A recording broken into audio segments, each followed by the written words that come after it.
Assalamualaikum warahmatullahi wabarakatuh. Selamat pagi teman-teman. Salam sejahtera bagi kita semua. Semoga kita sehat selalu. Baik, pada kesempatan kali ini kita akan membahas materi tentang laju reaksi dengan subpokok bahasan, pengertian dan pengukuran laju reaksi.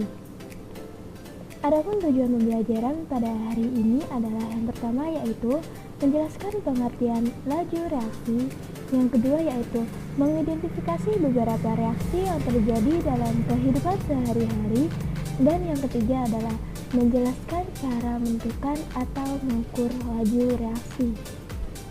Oke, langsung saja kita masuk ke materi tentang laju reaksi. Reaksi-reaksi kimia berlangsung dengan laju yang beraneka ragam. Perlu kita ketahui, dalam kehidupan sehari-hari, laju reaksi ada yang berjalan dengan cepat maupun lambat. Lalu, reaksi dapat berjalan dengan cepat maupun lambat bergantung pada zat-zat reaksi yang saling bereaksi. Artinya, reaksi ini tergantung dengan zat-zat reaktan yang berinteraksi. Bagaimana mereka bereaksi, apakah mempengaruhi laju reaksi atau tidak.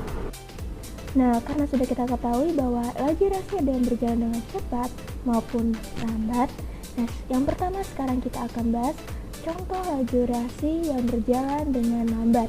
Nah, di sini ada contoh yang pertama yaitu perkaratan besi. Awalnya besi ini masih berwarna putih. Namun seiring dengan perubahan waktu dan seiring dengan berjalannya waktu, besi ini akan bereaksi dengan gas oksigen dan akan teroksidasi, menimbulkan karat atau mengalami perkaratan, sehingga warnanya akan berubah menjadi kuning. Nah, ini adalah contoh reaksi yang berjalan dengan lambat. Lalu contoh laju reaksi yang berjalan dengan lambat yang lainnya yaitu adalah reaksi-reaksi kimia dalam tubuh, reaksi antara bahan cat dan oksigen, dan jamur pada nasi. Nah, yang kedua yaitu adalah contoh laju reaksi yang berjalan dengan cepat, yaitu yang pertama adalah ledakan pada bom. Yang kedua yaitu adalah reaksi antara larutan asam dan basa, dan yang ketiga adalah pembakaran kembang api. Nah, contoh-contoh ini merupakan contoh dari laju reaksi yang berjalan dengan cepat. Nah, cepat lambatnya proses kimia yang berlangsung dalam kehidupan sehari-hari dapat kita nyatakan dengan laju reaksi atau biasa kita lambangkan dengan V, di mana rumus laju reaksi ini adalah V sama dengan perubahan konsentrasi X. Kita misalkan konsentrasinya yaitu X per perubahan waktu. Nah, di sini ada plus dan minus. Nah, plus ini artinya bertambah dan minus ini artinya berkurang. Nah, untuk keterangannya, di mana V ini adalah laju reaksi dengan satuan molaritas per detik atau per sekon. Sedangkan konsentrasi adalah perubahan konsentrasi dengan satuan molaritas, dan delta T adalah perubahan waktu dengan satuan sekon. Lalu, mengapa ada reaksi yang berjalan dengan cepat atau lambat? Hal apa sih yang dijadikan ukuran untuk menentukan laju reaksi? Nah, konsep laju reaksi dan faktor-faktor yang mempengaruhi laju reaksi akan menjawab pertanyaan tersebut. Pada kali ini, kita akan bahas tentang konsep laju reaksi. Reaksi kimia selalu berkaitan dengan perubahan suatu reaksi atau reaktan menjadi hasil reaksi atau produk. Lalu, apa sih hubungannya laju reaksi dengan produk dan reaktan? Nah, jadi laju reaksi adalah berkurangnya jumlah konsentrasi reaktan per satuan waktu atau bertambahnya jumlah atau konsentrasi produk per satuan waktu. Dapat dilihat pada gambar di mana di sini adalah konsentrasi A dan konsentrasi B, di mana konsentrasi A ini adalah reaktan dan konsentrasi B adalah konsentrasi produk. Di mana pada awal reaksi, garis yang berwarna biru atau reaktan ini dalam keadaan maksimum, yaitu berada di atas. Namun seiring dengan berjalannya waktu, konsentrasi ini akan menuju ke bawah atau berkurang. Ini adalah konsentrasi reaktan. Sedangkan produk atau garis merah ini awalnya masih dalam keadaan minimum.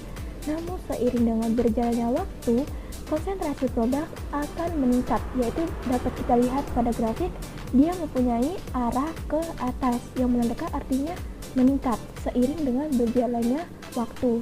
Nah, sehingga dapat kita simpulkan bahwa pada gambar ditentukan adanya reaksi antara A sebagai reaktan dan B adalah produk. Nah, yang ditandai dengan berkurangnya konsentrasi reaktan dengan tanda minus dan bertambahnya konsentrasi produk atau plus seiring berjalannya waktu. Di sini ada contoh lagi persamaan laju reaksi A plus B menjadi C plus D. Lalu bagaimana sih cara menentukan rumusan laju reaksi dari persamaan A plus B menjadi C plus D? Kita golongkan terlebih dahulu, yaitu A plus B adalah reaktan dan C plus D adalah produk. Nah, untuk menentukan laju reaksi reaktan yaitu kita cari terlebih dahulu untuk VA atau konsentrasi A. Nah, untuk mencarinya yaitu dengan cara perubahan konsentrasi A per perubahan waktu atau delta T. Dan yang untuk laju reaksi B yaitu perubahan konsentrasi B per perubahan waktu. Di mana di sini ada tanda minus. Nah, tanda minus ini bukan mengartikan tanda atau angka minus atau angka plus, tetapi tanda minus ini menandakan atau mengartikan artinya berkurangnya konsentrasi reaktan seiring dengan berjalannya waktu. Nah, selanjutnya yaitu adalah untuk produk, di mana produknya di sini adalah C dan D. C dan D di sini sebagai produk. Nah, yang pertama kita tentukan dulu laju reaksi C, di mana laju reaksi C ini dengan cara sama seperti menentukan laju reaksi reaktan. Nah, untuk laju reaksi C yaitu perubahan konsentrasi C per perubahan waktu. Sedangkan untuk laju reaksi D yaitu perubahan konsentrasi D per perubahan waktu. Nah, di mana tanda plus di sini menandakan arti bertambah, yang artinya di mana C dan D ini adalah produk. Nah, produk ini akan terus bertambah dengan seiring berjalannya waktu. Nah, teman-teman, jadi di sini dapat kita simpulkan bahwa tanda plus atau minus merupakan tanda perubahan zat-zatnya, di mana tanda minus menunjukkan pengurangan konsentrasi dan tanda plus digunakan untuk menunjukkan penambahan konsentrasi seiring berjalannya waktu. Nah, dari penjelasan tadi dapat kita ketahui bahwa laju reaksi berbanding terbalik terhadap waktu. Nah, ketika waktu reaksi berlangsung dengan singkat, maka laju reaksinya besar. Sedangkan dimana ketika waktu reaksinya panjang, maka laju reaksinya akan kecil. Dimana ketika kita lihat lagi rumusnya yaitu V sama dengan konsentrasi per waktu. Artinya V dan waktu ini saling berbanding terbalik. Nah, perlu kita ketahui lagi bahwa perbandingan laju reaksi sama dengan perbandingan koefisiennya. Jadi ketika kita ingin menentukan laju reaksi, kita dapat menentukannya dengan cara melihat atau membandingkan koefisien laju reaksi yang sudah diketahui. Nah, di sini ada contoh persamaan yaitu N2 plus H2 menjadi NH3. Nah, pertama, ketika ada bersama reaksi, maka jangan lupa untuk kita setarakan terlebih dahulu, di mana N2 mempunyai koefisien 1, H2 mempunyai koefisien 3, dan NH3 mempunyai koefisien 2. Nah, jadi laju reaksi N2, H2, dan NH3 dapat kita cari dengan cara membandingkan koefisiennya, yaitu ketika laju reaksi N2 yaitu 1 sama dengan koefisiennya, maka laju reaksi H2 yaitu 3 kalinya, sedangkan laju reaksi NH3 yaitu 2 kalinya. Laju reaksi dari N2, H2, dan NH3 adalah 1:3:2. Kita ke contoh soal, di mana di sini ada contoh pada reaksi C4H10 plus O2 menjadi CO2 plus H2O dalam keadaan belum setara. Jika laju CO2 sama dengan 16 kali 10⁻³ molaritas per sekon, tentukan laju yang pertama yaitu O2 dan H2O. Nah, pertama jangan lupa ketika ada bersama reaksi, mari kita setarakan terlebih dahulu.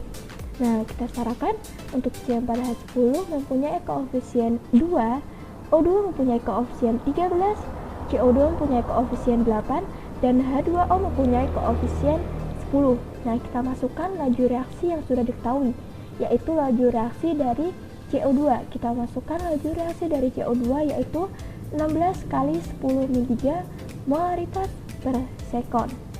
Nah, untuk menentukan laju reaksi pertama yaitu laju reaksi O2, yaitu jangan lupa kita bandingkan koefisiennya saja.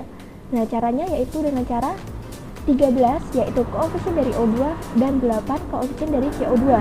Jadi cara untuk menentukannya yaitu 13/8 dikali laju reaksi yang sudah diketahui yaitu 16 dikali 10 min 3. Hasilnya yaitu 26 kali 10 min 3 molaritas per sekon. Laju reaksi dari O2, di mana O2 ini sebagai reaktan, maka jangan lupa kita tambahkan tanda minus, artinya berkurang.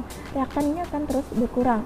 Jadi tandanya yaitu hasilnya min 26 kali 10 min 3 molaritas per sekon. Nah, yang kedua yaitu menentukan laju reaksi dari H2O. Jangan lupa kita menggunakan perbandingan koefisien, di mana H2O ini mempunyai koefisien 10. Nah, jadi kita gunakan perbandingan koefisien 10/8. Kita bandingkan dengan CO2 tadi, 10/8 dikali laju reaksi dari CO2 yaitu 16 kali 10 min 3 menghasilkan 20 kali 10 min 3 molaritas per sekon atau 2 kali 10 min 2 molaritas per sekon. Jangan lupa kita beri tanda plus, artinya produk ini akan terus bertambah seiring dengan berjalannya waktu. Nah, di sini ada contoh soal lagi yaitu laju reaksi pada reaksi 4NO2 plus O2 menjadi 2N2O5 diukur berdasarkan berkurangnya konsentrasi gas oksigen setiap detik. Jika pada suhu tertentu laju reaksinya adalah 0,024 mol per liter detik, hitunglah laju reaksi jika diukur berdasarkan yang pertama yaitu berkurangnya gas NO2 setiap detik. Nah, yang kedua yaitu bertambahnya gas N2O5 tiap detik. Nah, karena reaksi sudah setara, mari kita gunakan langsung saja perbandingan koefisiennya. Nah, untuk pembahasannya, untuk menentukan laju reaksi suatu zat dapat ditentukan dengan membandingkan koefisien dengan zat yang sudah diketahui laju reaksinya, di mana laju reaksi yang sudah diketahui yaitu laju reaksi dari gas oksigen. Nah, mari kita tentukan laju reaksi dari NO2. Nah, kita gunakan perbandingan koefisien di mana NO2 mempunyai koefisien 4 dan oksigen mempunyai koefisien 1. Jadi kita gunakan perbandingannya 4/1 dikali laju reaksi yang sudah diketahui yaitu NO2. Jadi laju reaksi O2 yaitu 0,024. Jadinya 4/1 dikali 0,024. Hasilnya adalah 0,096 mol per liter sekon. Jangan lupa kita beri tanda minus, artinya reaktan, artinya dia seiring dengan berjalannya waktu akan terus berkurang.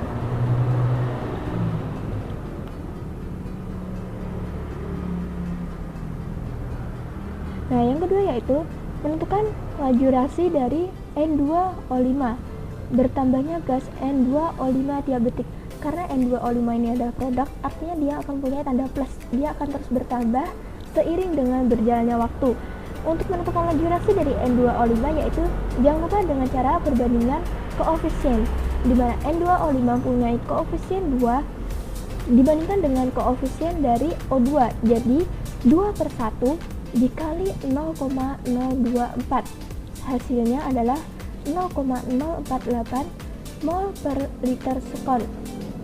Jangan lupa diberi tanda plus, hasilnya yaitu plus 0,048 mol per liter sekon. Baik, sekian penjelasan dari saya. Apabila ada salah kata, saya mohon maaf. Semoga bermanfaat bagi kita semua dan mudah untuk dipahami. Wassalamualaikum warahmatullahi wabarakatuh.